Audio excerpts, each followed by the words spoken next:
Thank you so very much for being back. If you just joined us or you are still with us, it's still Enterprise Morning, reaching you from Enterprise Television. Now to our main conversation for today. A former acting accountant general of the Federation, Anamekwe Nwabuoku, who had been accused of alleged 1.96 billion naira fraud, urged the Federal High Court in Abuja to grant him time to negotiate an out-of-court settlement with the Economic and Financial Crimes Commission, EFCC.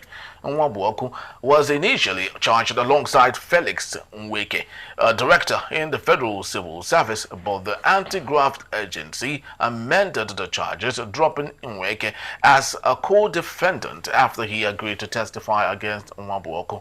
Nwabuoku was appointed acting AGF in May of 2022 following the suspension of Ahmed Idris, who was accused of laundering 80.2 billion naira.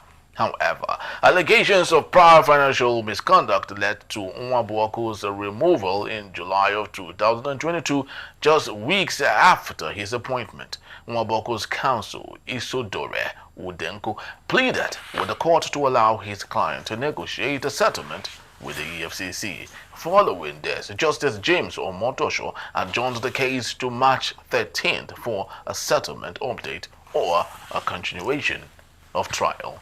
I still have with me Emeka Madunagu. Emeka, thank you so very much for being back. Yeah, my pleasure. All right. So let's talk about this particular matter. Of course, it's not new.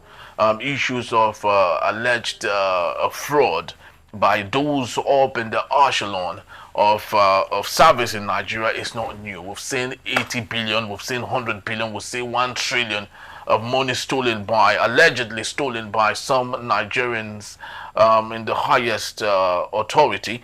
But on this particular case, a man who was given the acting AGF in less than 2 weeks took home 1.92 billion naira, which of course he had admitted he had done, but asking that the EFCC should grant him the opportunity to settle out of court. You see, the sad thing about Nigeria is that there are really no consequences for heinous crimes. So somebody even has the temerity to negotiate for an out-of-court settlement. To achieve what? He has denied Nigeria the lawful, legitimate use of monies earned by the Federation. And he is still asking to be given some consideration. On what basis? This was a man who was accused of some, things before he was even appointed. Really? Yes. Is there your prologue? Before he was even appointed, he was accused. I remember that matter now, under President Muhammad Buhari. So the man he succeeded was accused of laundering 82 billion. He came in and he started piling his own. That tells you that there is a problem, a big systemic problem. How people, you saw the other case again under Buhari. It was a bazaar of looting under Buhari's government. You saw the other man too, who took almost 200 billion naira as Accountant General of the Federation. I don't remember his name. I mean, how could people have access to loot such money with impunity, without fear of consequences? Do we need to introduce the Chinese model of execution, the bullet to the back of the head, or do we need to introduce the El Salvador, model of locking up prisoners in cages? Because something drastic needs to be done. Corruption is, theft, grand larceny is actually hurting this nation. It's actually preventing children from going to school, preventing people from having access to medical facilities. It's actually damaging our credibility in the international community. It's actually preventing people from being able to lead quality lives and forcing us into going to accumulate debts. A lot of these debts, we don't need them. We don't need a lot of these debts. But what do we see? The money is borrowed, is looted. There is an armada of consultants, accountants, lawyers, and all of that in the line of this borrowing, And by the time they get their fees. How much is actually coming into Nigeria for the purposes for which that money was borrowed?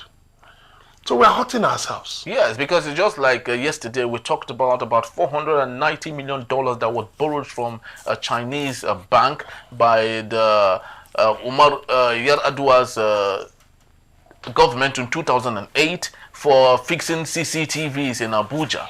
And up until now, no one can account for such money. And Nigeria still pays for the debt, unfortunately. So it's actually very crazy, really. It's sad, though. It's sad what we allow people to do to our nation. And let me tell you something. There are consequences. There are natural consequences. If we continue to loot, if we allow people to continue to loot this nation, one day there will be nothing to loot. I'm telling you the truth. One day there will be nothing to loot. One day we'll find out that our creditors will take over state assets. They will take over state assets. And it will not be long in coming. Because, when you hear all this $496 million,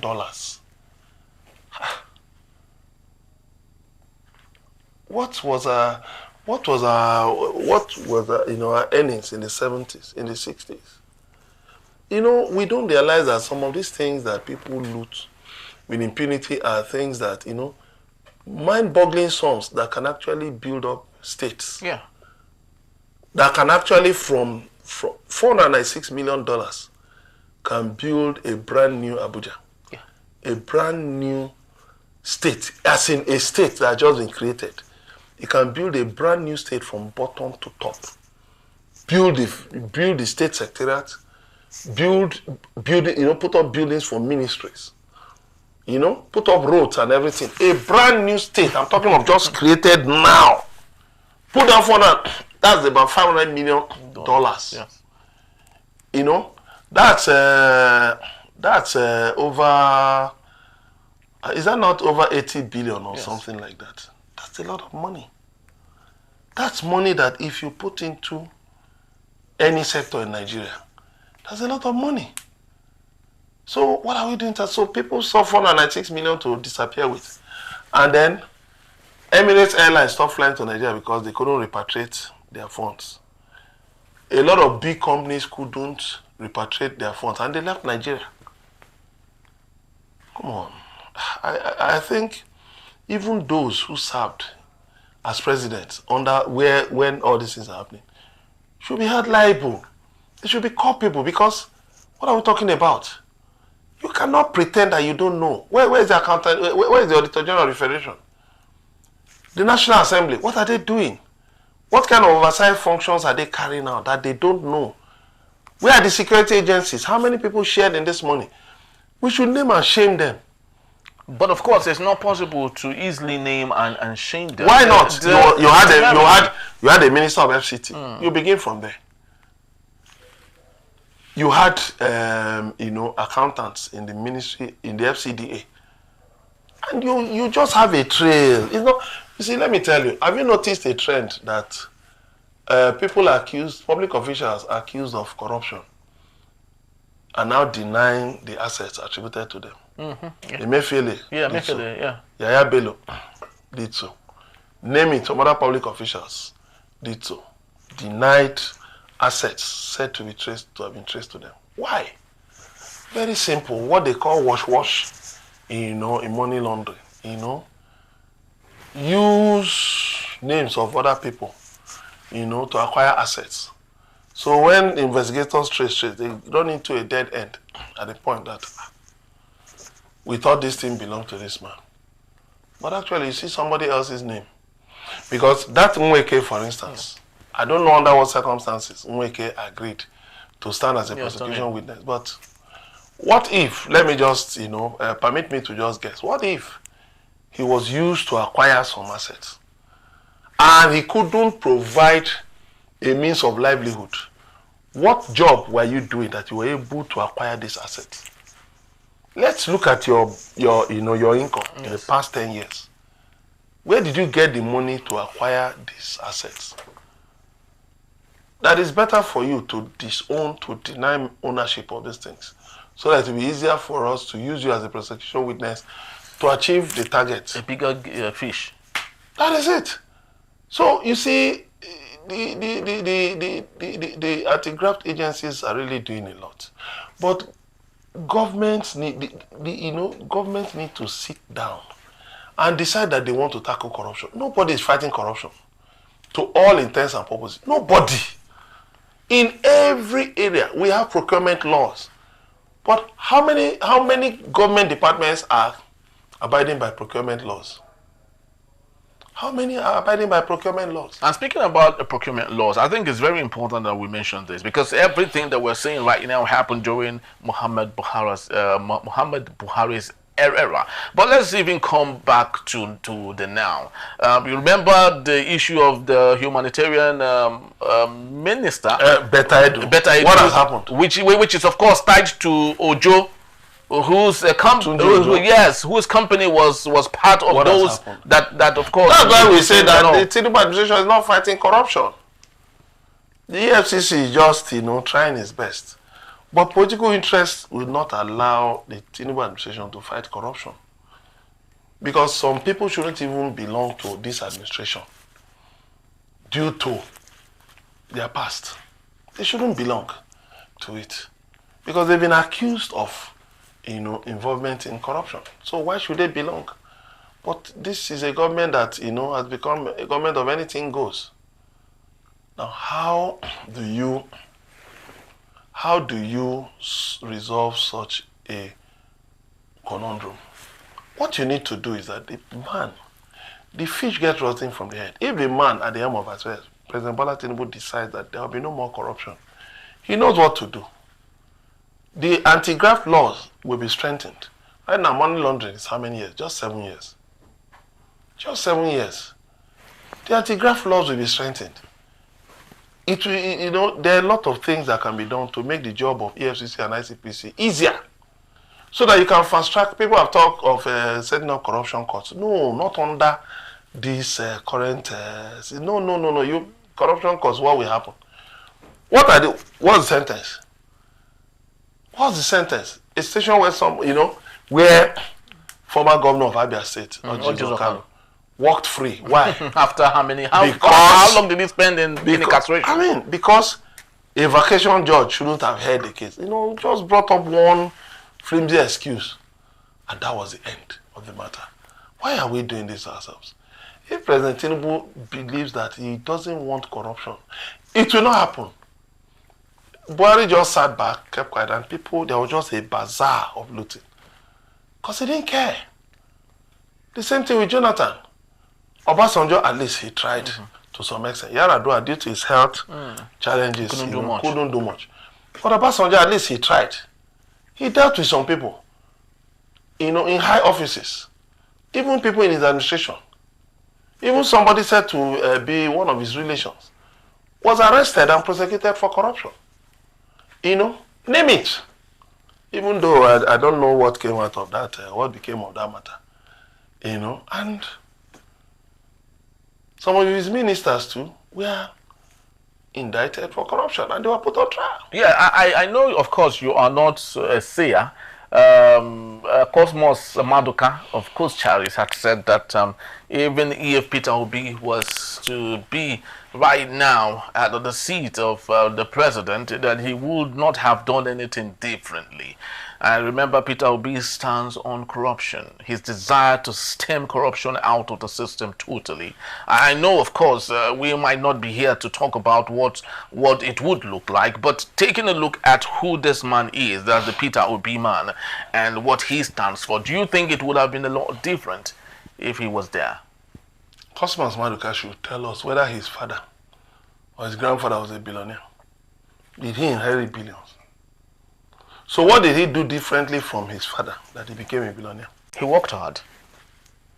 So why would he now say somebody else wouldn't have done anything different? You see, people just talk in this country. It is because we listen to people just empty words from their mouths without making sense. That's utter nonsense. And I've said on social media, if Cosmos Maduka has nothing to do, he should shut up and face his business. What is all this? People just offend sensibilities. That's arrant rubbish. You tell us that you started business at so and so age with blah blah blah blah blah because you didn't inherit wealth. So you did something differently. Why are you saying that P2B wouldn't have done something? Are you God? Why are you trying to play God? Are you God? You are not God. You are not God. The point, even people close to Tinubu are even saying it, that Tinubu is not fighting corruption. So what are you talking about? P2B said he would, P2B would have done differently. They loved it differently. P2B wouldn't have loaded the government with Igbo people. P2B wouldn't have allowed, his own family members, to be involved in running government. P2B said there was a time he traveled abroad, he couldn't meet with his son because his son is so busy. So would his son have been sneaking in on Federal Executive Council meetings? People just talk nonsense. Would his son have been sneaking in on fake meetings? Would his son have been traveling with him all over the world? The answer is no. If you see P2B's wife on the street, will you know her? If you see the children, will you know them? One of them is a teacher. Just 2 children, a boy and a girl. The boy is in the UK working. The girl is a school teacher. Will you know her? So what are we talking about? People just talk things, Let me tell you something. You cannot know how a road is that you have not traveled on. You cannot know. They say P2B said he would have removed subsidy, but he said in a different way. You cannot compare bananas and apples. You cannot compare both. They are different things. You can't compare both of them. P2B already laid out what he would have done in his manifesto. I think Koshai should spend time to go and read his manifesto instead of just talking, such annoying things. Go and read his manifesto. Go and read what he said he would do. He defined the problems. He explained the problems. And he said what he would do. That he would tackle criminality at the root. And he did it. He said he did it as governor of Anambra State. He said that go and find out, you Koshai, you moved some of your businesses to Anambra State while P2B was governor. If the environment was not conducive, would you have been able to do that? Would he have been able to do that? It's sad. Very people sad, you expect should be measured in their commentary. They just. Yes, but of course, it's speaking on the fraud case of the acting and AGF. And Ahmed Idris, his boss, of course, the case is still there. But I'd love us to talk about this with respect to the criminal justice system in Nigeria, which of course is an integral a part of ensuring that law and order is followed and crime is taken aback. Speak to us on that particular case. Why do you think the criminal justice system in Nigeria, it's for the rich and it's for the poor? When the poor man commits a particular crime that is not even close to a crime that should get community service, he's sentenced to incarceration. But when a rich man does much more that would cost lives of Nigerians, he is given a plea bargain. Don't you think that is more like giving handouts to the rich people? Yeah, that is it now. The rich give handouts to themselves. They don't want to make the laws on stealing, on corruption tough enough for them. On high profile stealing, they don't want to make the laws tough enough so that they don't get, caught in it. So that they can give themselves a slap on the wrist and just get a slap on the wrist.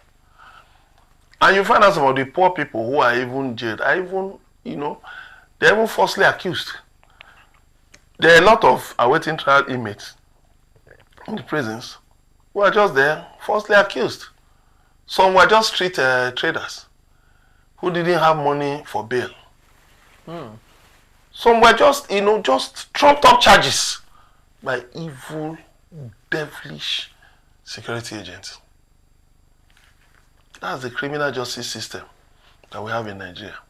A system that, instead of punishing crime, provides soft landing for crimes, as long as they're high profile crimes. And that's why you find out that countries like China, they punish high profile criminals so harshly because they have the potential to, trigger off a lot of, a cataclysmic devastation of the system.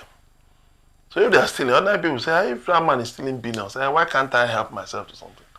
But if you deal with those in government who are stealing, You deal with their conspirators and all of that.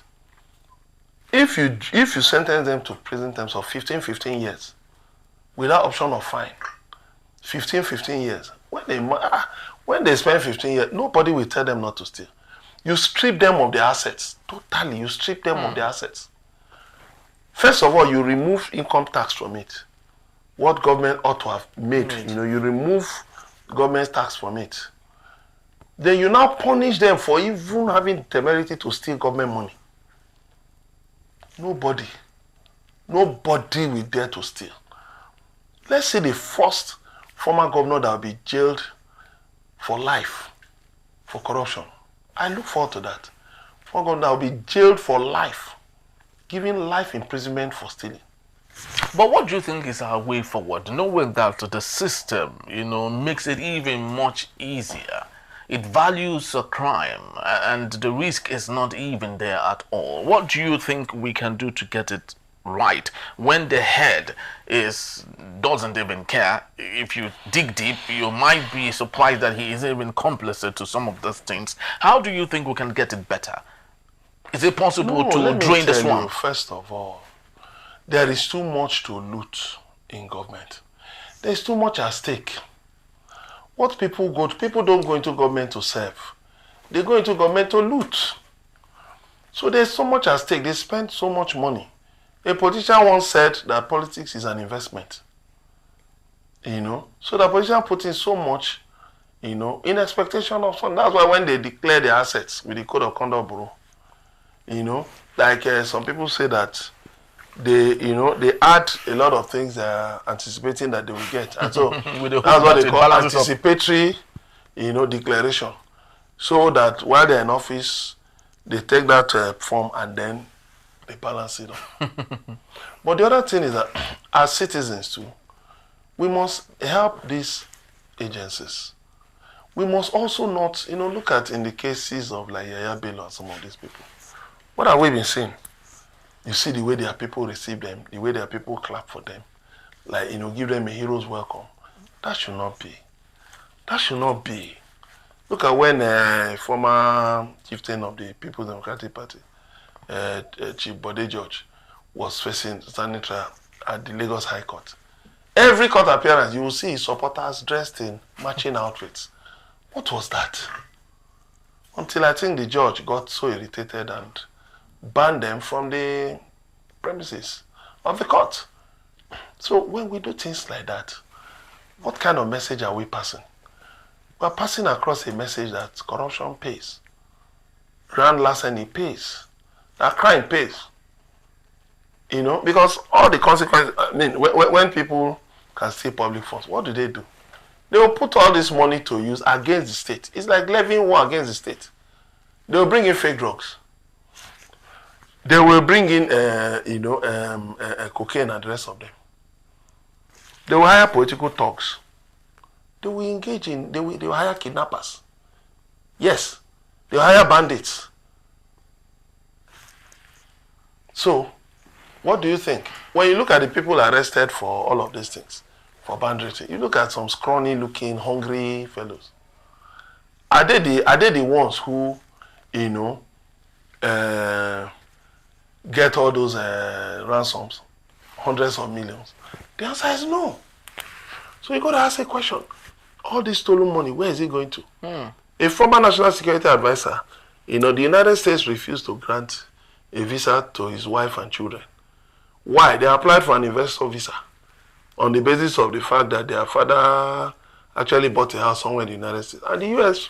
investigated and said that that house was bought with stolen funds. And refused to grant them a visa. I hope that the United States and other leading countries will help Nigeria to deny them visas, seize those assets, and make sure it finds a way to repatriate those assets. Deny them visas. When you deal with them, like what happened to the Chief of Defense Staff recently, that is the best message for the elite. When you deny them visas, it pains them so much that the NSA Ribado had to say they can go to hell. But at the end of the day, you are crying over it now. You are crying over visa denial. But that's how those countries deny ordinary Nigerians of visas every day. Do you say anything?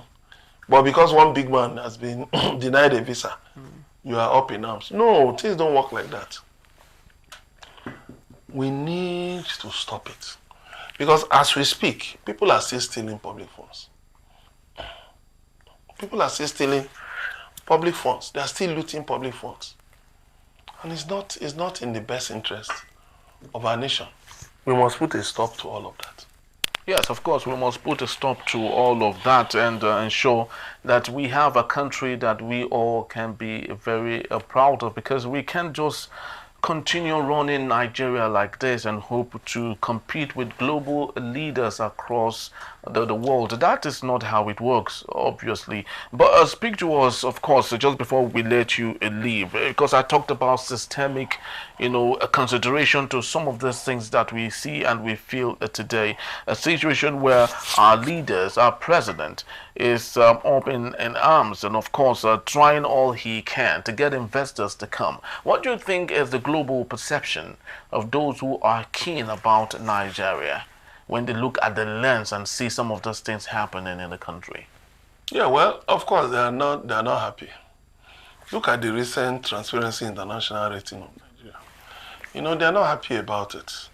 But they, of course, they work with civil society organizations and the media to, get these things, to deal with corruption, to deal with the repatriation of stolen assets. I think they should do more. Yes, they should do more, to make sure that people don't enjoy the benefits of, looted assets. They should tighten the grip. Their banks should stop accepting stolen money from Nigeria. Is it ever possible? It is. If they are serious, it is. It is. Why not? After all, the Abacha loot was a test case for British banks. For British banks, it was a test case. That's why they went digging out Abacha loot up till now. Abacha died in 1998. Over 25 years after, we are still digging up money stolen and hidden by Abacha. So, if that money never left Nigeria in the first place, of course, Nigeria will be better. If they can frustrate these people from moving all this money abroad, they can't invest it here now. Forget what people say, if they steal, as long as they invest it here. They cannot invest it here. So what would they invest it in? Do they know how to run business? It's not just opening one business, opening one factory and all of that. You cannot run it. Because the same way you use stolen money to sell it, the same way people will loot that business. Because you didn't work for the money, so you won't even know how to supervise. You won't even know what is a profit and loss. You will not know how to prepare a balance sheet.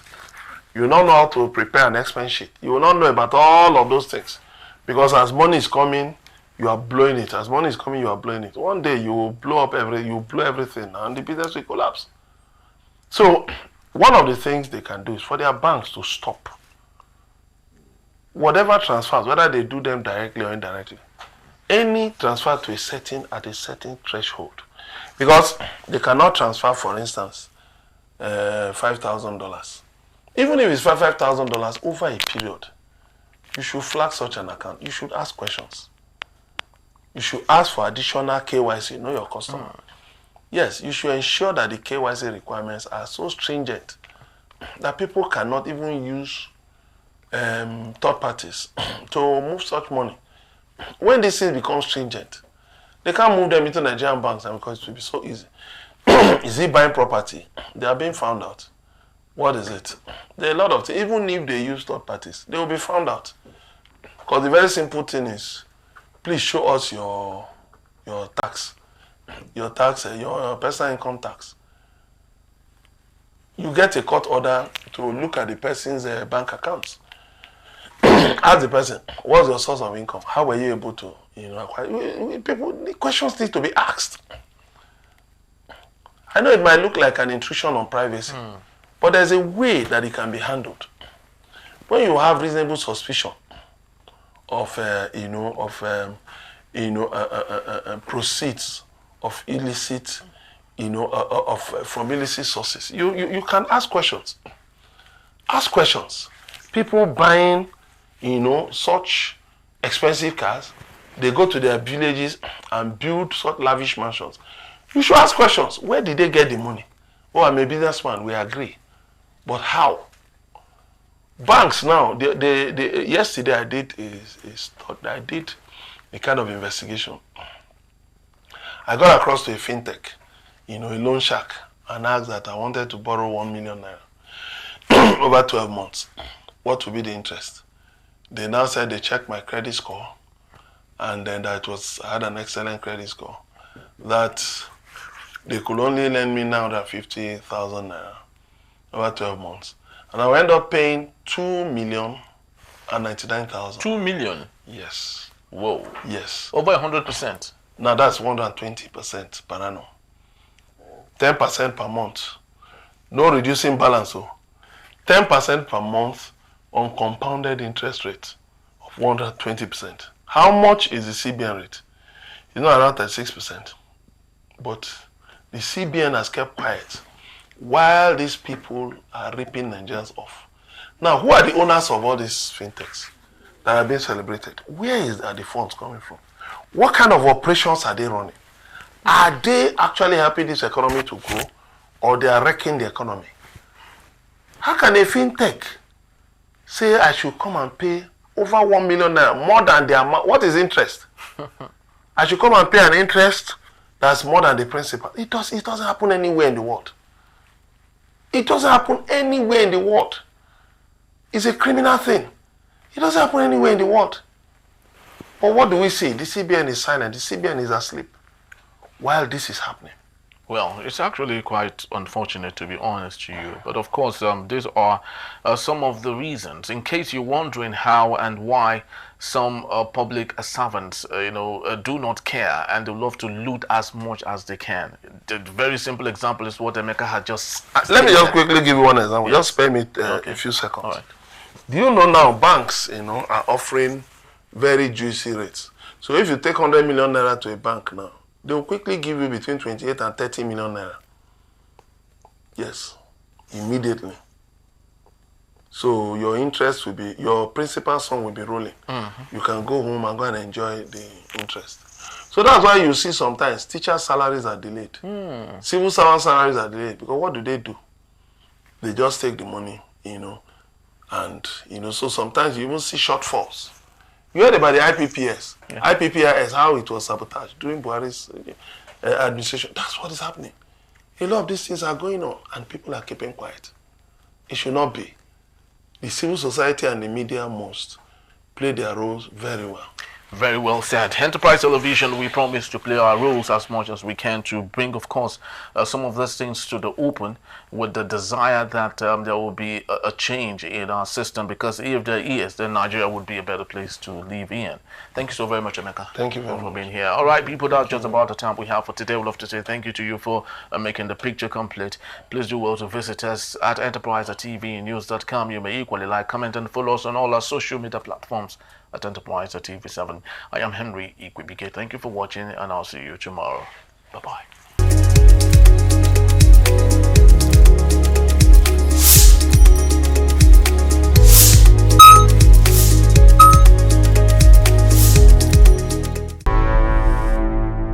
Enterprise TV, a tradition of truth.